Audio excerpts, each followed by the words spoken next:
एउटा जुन आवश्यक जुन एउटा चाहिँ भनौँ न बेसिक स्यालेरी भनौँ त्यो दिन सक्ने किसिमको वातावरण चाहिँ बन्न सकोस्। यसको लागि म चाहिँ माननीय मन्त्रीज्यूहरू यहाँ हुनुहुन्छ, म के भन्न चाहन्छु भने वास्तवमा यो रोजगारी सिर्जना गर्ने रोजगारी दिने को लागि चाहिँ पहिलो बेसिक चिजहरू चाहिँ के हो त्यो हामीले चाहिँ विचार गर्नुपर्छ जस्तो लाग्छ।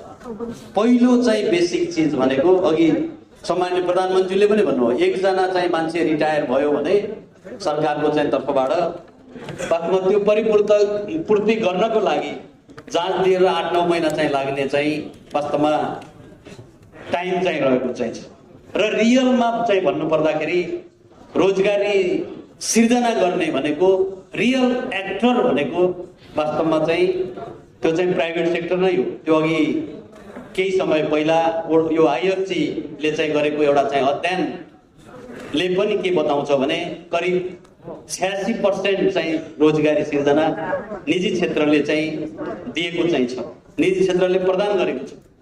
यसको मतलब चाहिँ हामी सबैजनाले म यहाँ माननीय मन्त्रीज्यू सचिवज्यू हुनुहुन्छ, नेपाल सरकारका डिसिजन मेकर विशिष्ट व्यक्तित्वहरू हुनुहुन्छ।